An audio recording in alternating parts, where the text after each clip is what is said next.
We're driven by the search for better. But when it comes to hiring, the best way to search for a candidate isn't to search at all. Don't search, match with Indeed.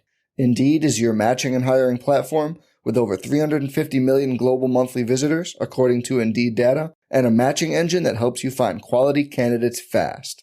Leveraging over 140 million qualifications and preferences every day, Indeed's matching engine is constantly learning from your preferences.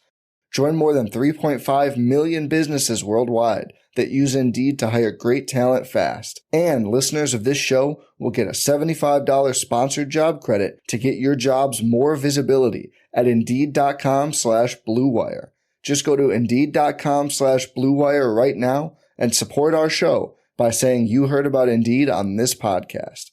Indeed.com/Blue Wire. Terms and conditions apply.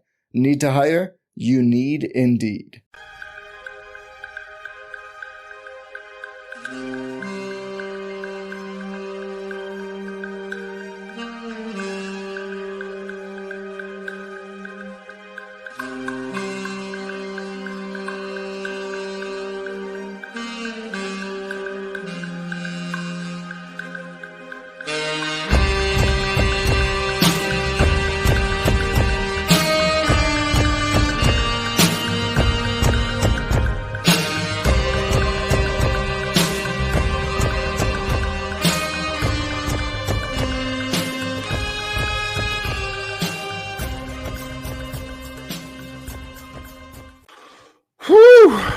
Hello, friends. Welcome to Pod Maverick After Dark.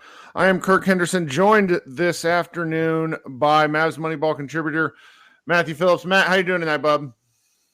I am wonderful. How could you not be wonderful after such an insane end to that game? I feel kind of hungover.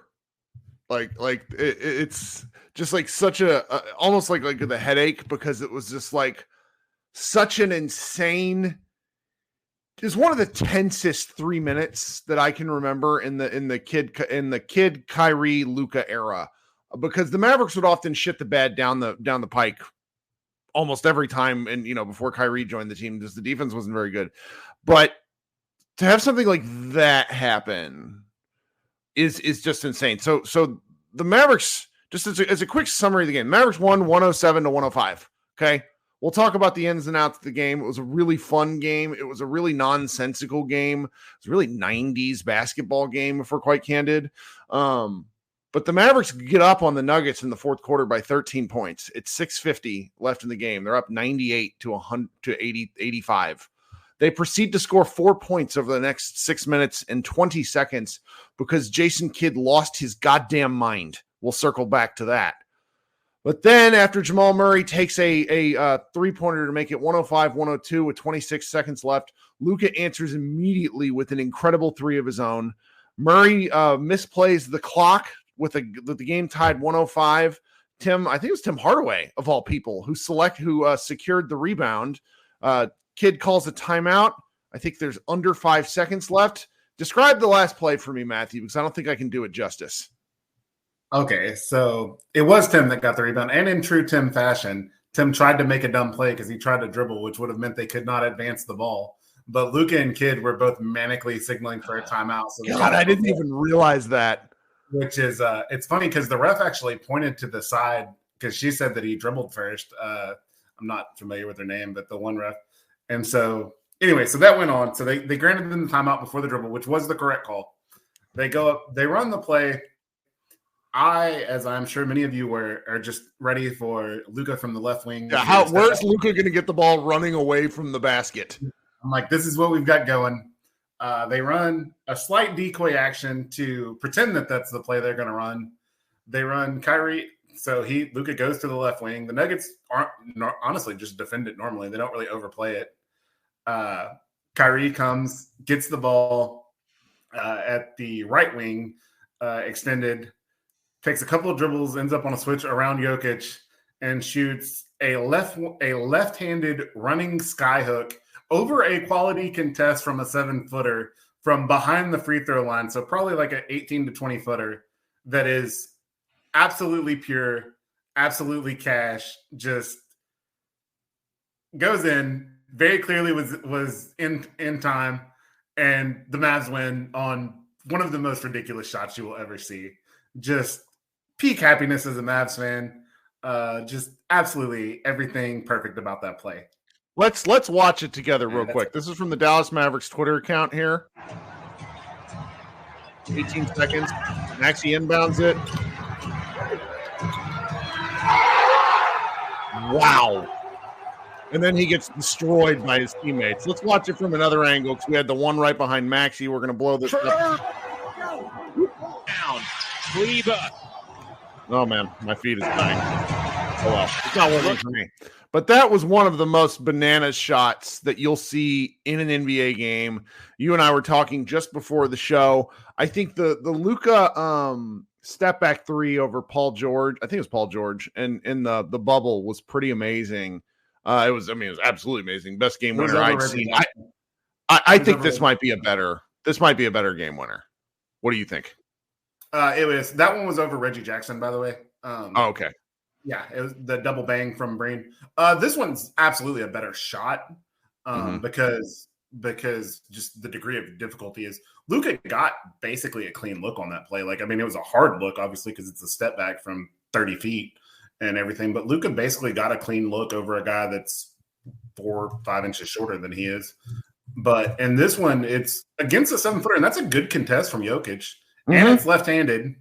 I think he switched to the left hand because Jokic was on him so well. Like, he used the little stutter. I mean, it was just a millisecond of a stutter, and then I think he realizes if he goes up with his right hand, he's gonna get it blocked. Because I mean, he's still and we're going God, what a shot! What a just a great way to end the basketball game. And go ahead. Yeah, it was just overall. I mean, it was a lot of fun. And while that is certainly not a shot that you look at and say, "Hey, look at the great process. Look at the great shot we got." This is the shot we want. We're getting great shots. I mean, that's obviously a very low percentage play. However, it does show willingness to try something other than Luka as, "Hey, we're getting the ball at the left wing, running away from the basket, and we're going to shoot a 48-footer." Right. I mean, I'm exaggerating there, but just something that's basically what it shows an option to do something else. It shows an option of doing something else, and the variety is the spice of life, as they say. So it really helps here, and it led to a win. So I mean, it's just being willing to do something else just really helps.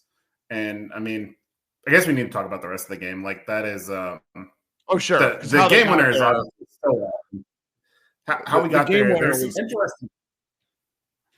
The game winner was a fun way to sort of top it off, but it really underplays, and I hope doesn't erase the rest of this game, which up until the drought and really from the second quarter on, I felt like the Mavericks played really, really fantastic basketball. The first quarter, the Mavericks ended down 34 to 30. It's 34 to 30. Yeah, and Mike Malone had gotten a technical foul arguing that Jokic was getting mugged, which was, I mean, the game was a physical game. I don't think he earned, he got some free throws. He was getting calls and really getting away with no calls all game. But then from there on out, the Mavericks really just locked the Nuggets the fuck down. I mean, that was an incredible display of really just grit and attacking both on defense and on the rebounds. And we just, I had a friend of mine, John, just sent me a text before the game. He said, I don't remember the last time the Mavericks won a big game by dominating the boards. So what were they doing differently in with respect to what you were watching? So the biggest thing I saw is that this game was an example of how the Mavericks are different post-trade deadline in both good and bad ways. The good ways, obviously, they're bigger and more athletic. They harassed Jokic and Murray combined to shoot 9 of 30. I mean, they're both extremely efficient players. Murray has been on a very Kyrie Irving run lately where he's been just killing people. And Gafford was really, really physical. And this was a weird game in that he did a lot. He did a really good job other than he had a couple of lapses in space, but he did a good job at the things I think he normally struggles at. In that, He did a good job as a team defender in this game. There's the play where Gordon had Luka ISO, and Luka was honestly doing a good job, and he overhelped early, and it led to a Jokic floater, and it was really bad defense for him to overhelp early there, because he was guarding the MVP and to help that much. But other than that, and like maybe one or two other plays, I thought he did a really, really good job in space. Derrick Jones Jr. was fantastic defensively in this game. He was absolutely fantastic defensively. And PJ Washington also was really good defensively, although he did struggle a little when they had him on the ball early. They had him defending the point of the attack. He struggled. But once they got away from that, just the length and athleticism from the wings combination of Washington and Jones, like it changed the game. Like it's legitimately, like we've watched the Mavs be, I mean, obviously we saw really good defense from Bullock and Finney for the 1 year. But outside of that, I mean, we've seen the Mavs be out-athleted and out-lengthed forever. And Derrick Jones Jr. like doesn't get out-athleted or out-lengthed by anyone in the world. And as the Mavs as a whole, they played Lively and Gafford combined for 47 minutes. So we were big basically the whole game. And then when they did that, Maxey, the theoretical floor spacer that he is, was out there to take some threes, and his spacing is purely theoretical at this point. I think. I want to circle back to that a little later, but let's get through all the good parts, and then we'll circle back to kind of kicking them in the shins. Yeah, but so again, like they are big, and they just dominated the Nuggets on the board, and they're athletic. That's one of the things. So Jokic is not a bad defender anymore. Like he's very good at moving. He's smart in space, super strong, and he gets away with murder. But all of that being said, he uses these things, but he does have physical limitations, much as Luka does. He has physical limitations in that he's not a super athlete. And Gafford and Lively and Jones and Washington are all much, much more athletic and quicker than he is. And so they used that and they went to the rim. And this game was allowed to be very physical on both ends at times. Like there were some other, without going too far down that rabbit hole, it was very physical on both ends. And I felt the second half was more balanced than the first half. Yeah, it definitely was. But the main thing I was going to go with there is that it's been a long time since the Mavs were able to adjust to a game being allowed to be physical and take advantage of it. Like, because generally, like when we talk about, they're allowing teams to be physical, like, if we'll say Boston or something like that, where they just, are super, super physical. And it's like, well, you got to adjust to the game being officiated. Well, the Mavs were able to adjust and they took advantage of being allowed to be physical for large parts of the game. And that is a skill that is important because there are going to be games that are officiated like that. Not every game, and especially, I mean, without going into the Tom Habestraw story about the whistle changing for the league as a whole, the NBA is a more physical league right now than it was before the All-Star. Yes. That is a fact of life, and it is important. Like, you can do what I do and just whine in the Slack and on Twitter all day about bad officiating, or if you're a fan, that's fine. But if you're the actual team, the officiating is what the officiating is, and it is your job to adjust to.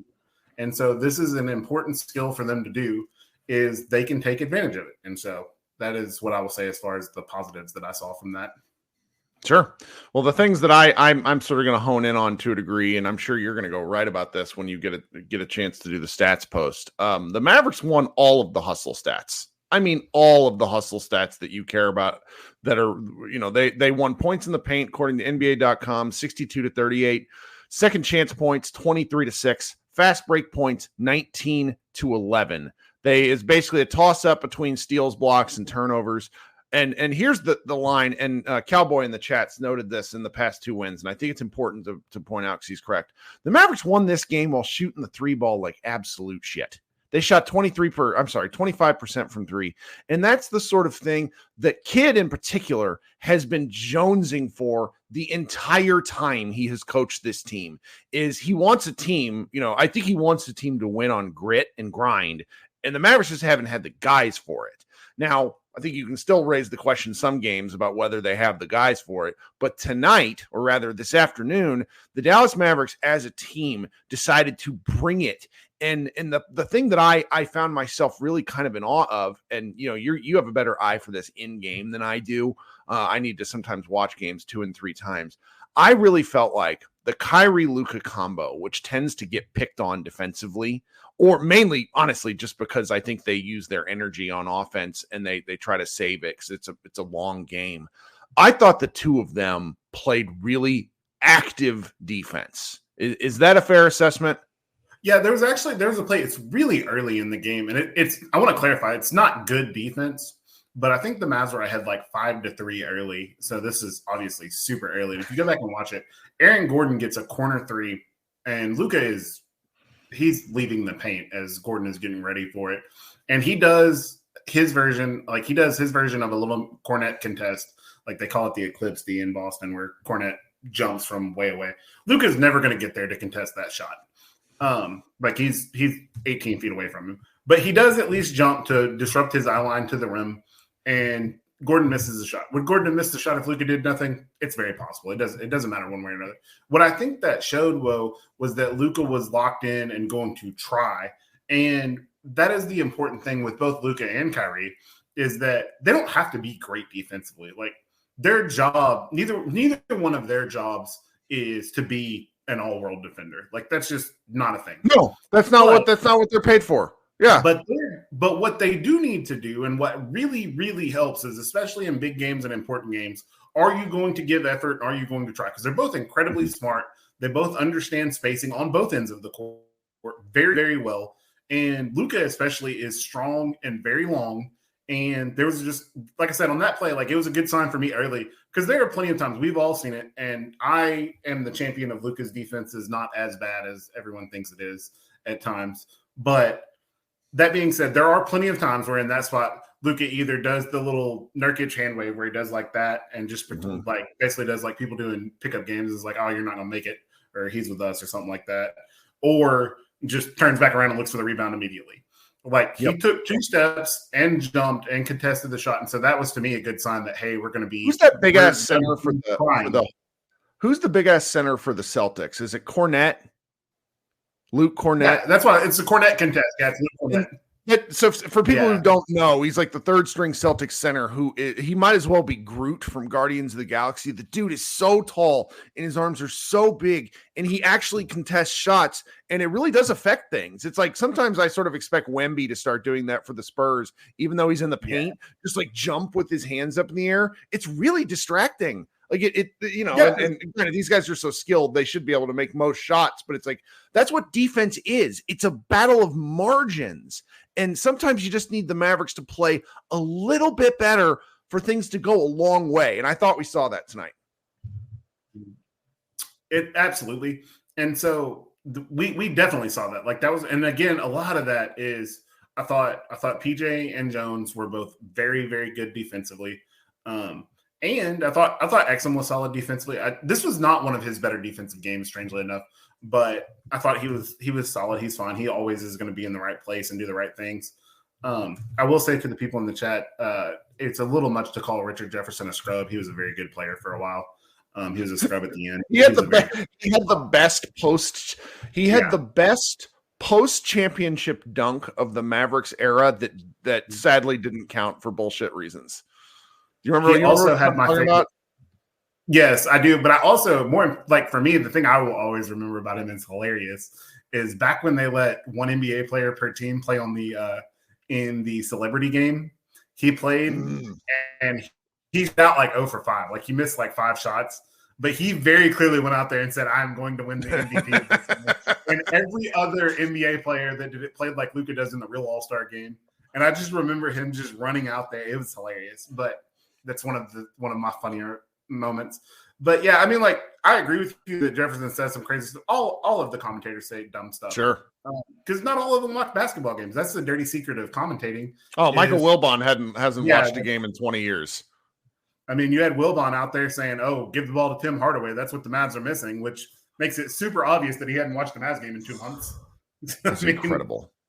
It was incredible. So, anyway, okay. We'll go. Well, let me take a short break here, and then I want to let you continue to pontificate, because in the comments we have a lot of fans noting that they're glad that you're here. They must get tired of me and Josh. Okay, so while you guys are here, if you could do me a favor and go ahead and like the stream real quick, that would be very helpful. We got almost 400 people here from the YouTube. It says we got a 600 from Twitter, but that's because the Twitter metrics are broken. But, the like and the subscribe is something that I would be very, very grateful for if you just have a minute. Those of you who are listening on an audio stream, feel free to leave us a review. We got a lot of good reviews on Apple and on Spotify, and, it's just something that I would really appreciate. Now I'm going to do a quick insertion of a ad for audio listeners. But everybody's hanging out here. Once Matthew kicks off here, probably in another 10 or 12 minutes, I will, or even shorter than that, depending on what Matthew's time schedule is like, I'll kick over to our second post-game show where you guys can come up and hang out with us. So, stay tuned through these ads, and Matthew and I will be right back. We're driven by the search for better. But when it comes to hiring, the best way to search for a candidate isn't to search at all. Don't search, match with Indeed.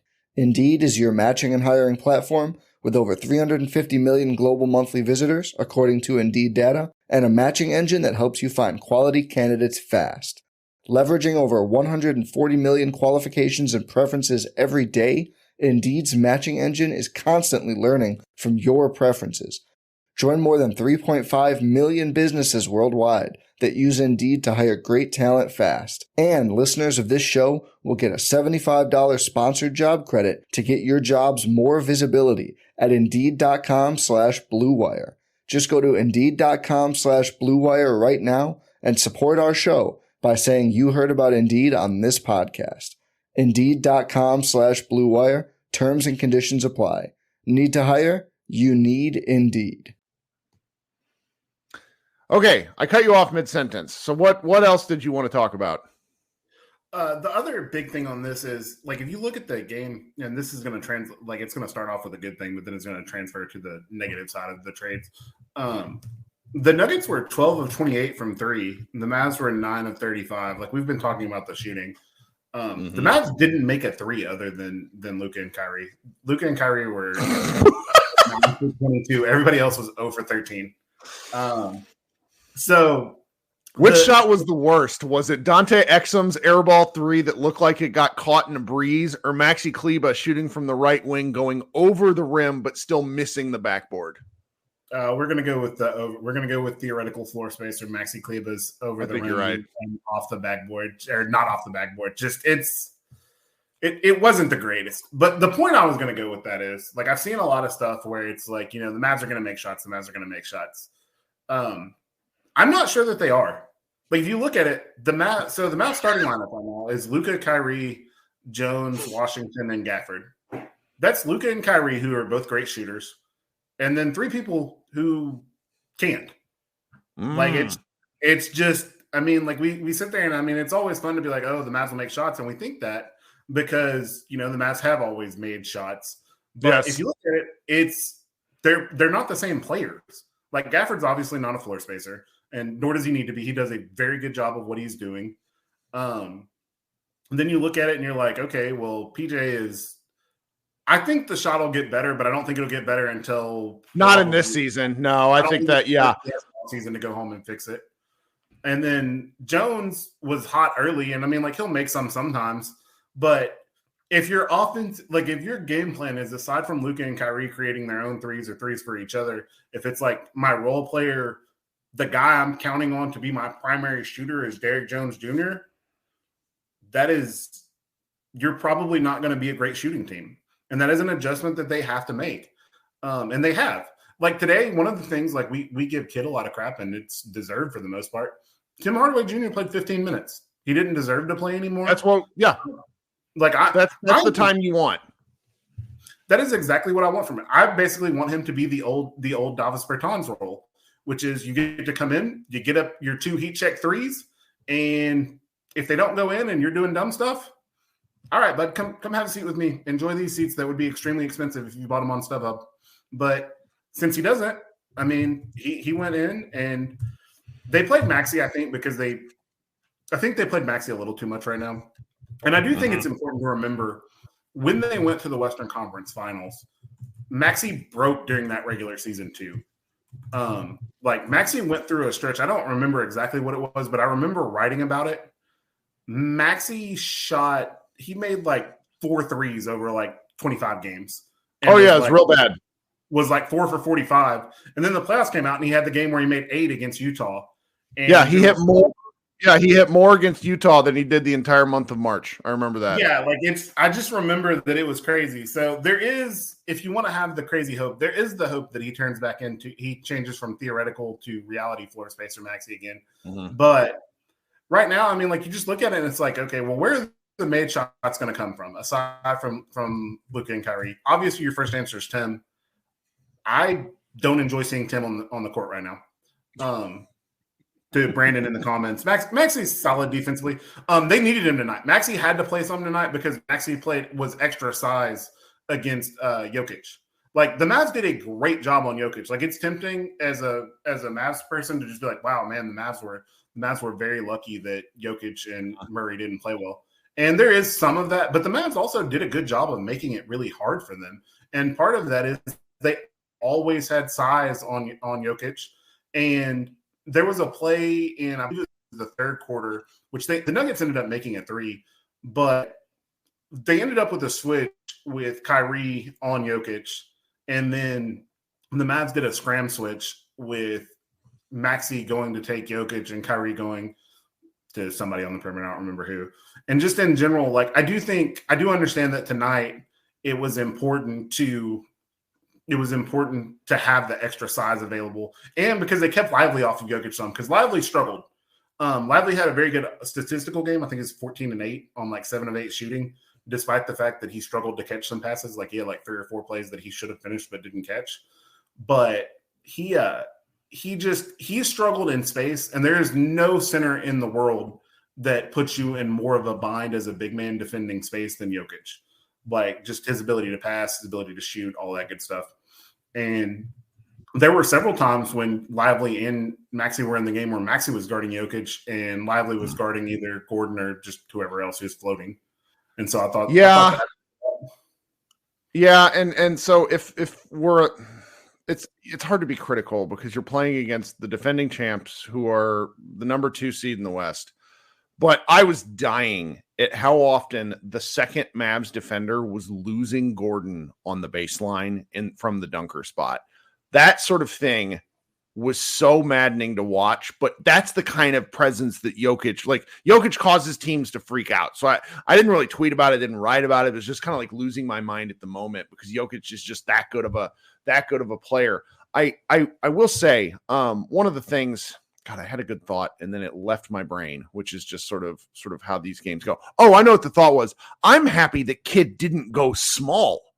Like that was the thing I was worried about before the game because Kidd's just his tendency is to go to what he knows. And what has worked for the Mavericks in the past is going small, but they match size with size. And yes, it freaked me out for the fourth quarter. But they also did it in the third quarter when it was still like it's just the offense wasn't dying on the vine at that point. I really think the Mavericks have enough skilled size. And really, if you're like frustrated by PJ's offense and Maxey's lack of shooting, I do get those things.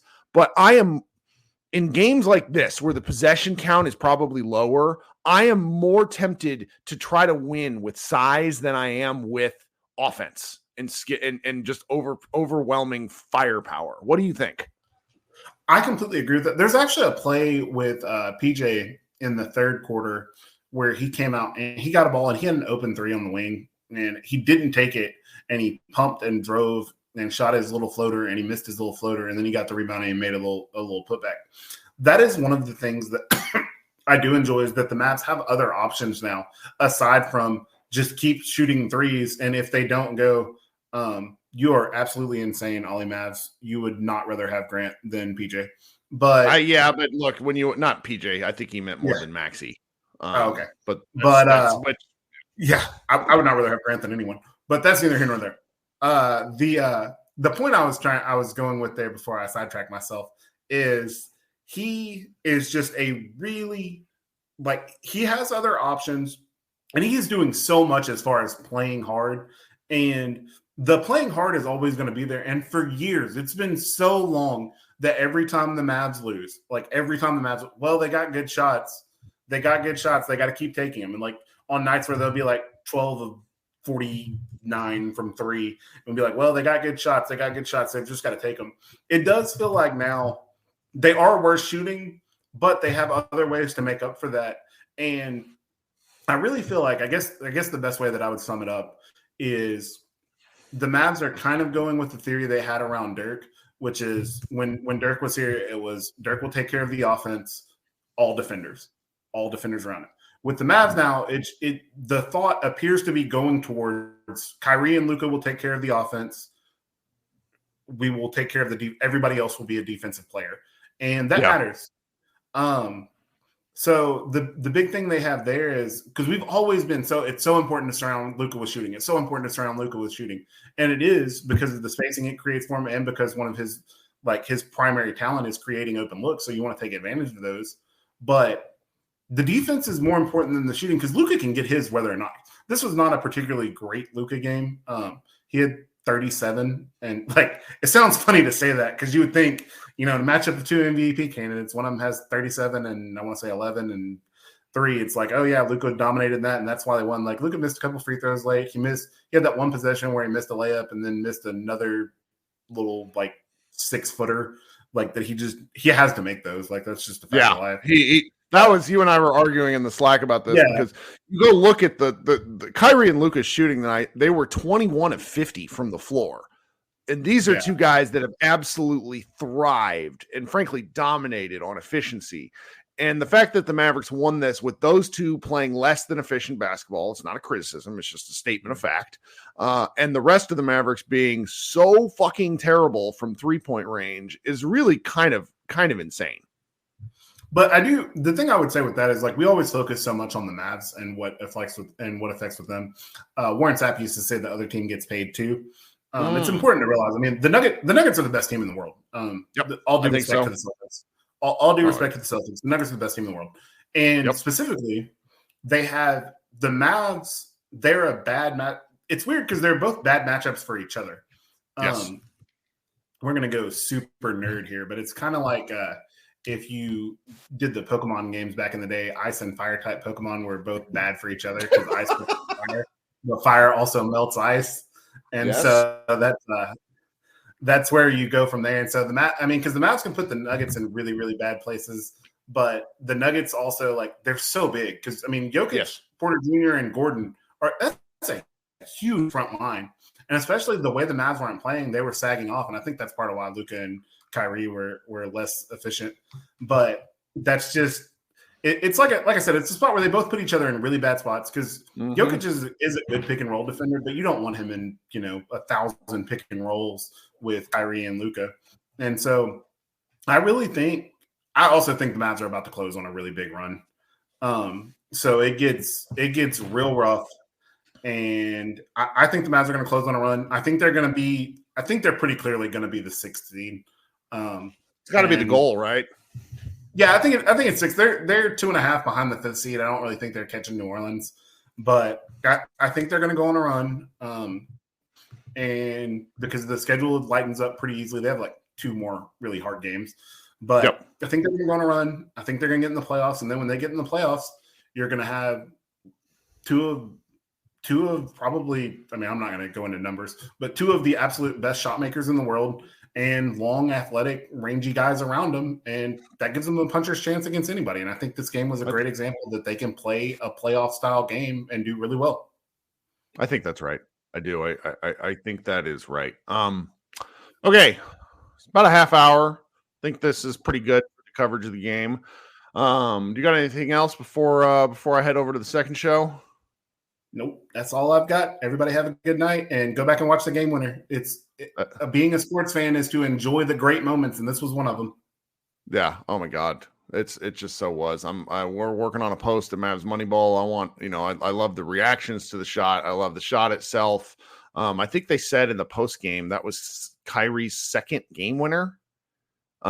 Which it's probably definitionally kind of a walk-off game winner type thing with no time left because Kyrie's played too much basketball for that only to be his 2nd kind of game winning shot. But that was outstanding. I mean, we should be talking about that for a while. Like that was a heck of a lot of fun. You're the man. Thank you so much for hopping in the last minute. Josh had something pop up, and it's really funny. Every time Josh doesn't do these shows, we always get like an outstanding basketball game, and then after the fact, he's like, "Man, I wish I could have talked about that." But stay on here, and Matt, I'm going to kick over to Mavs Party, and then everybody else hang out. And those of you who are listening on the audio stream, look for Mavs Party at some point on Monday afternoon. Matthew, thank you so much again. We will be right back. Everybody hanging out on the live show. Thanks, guys. Go Mavs.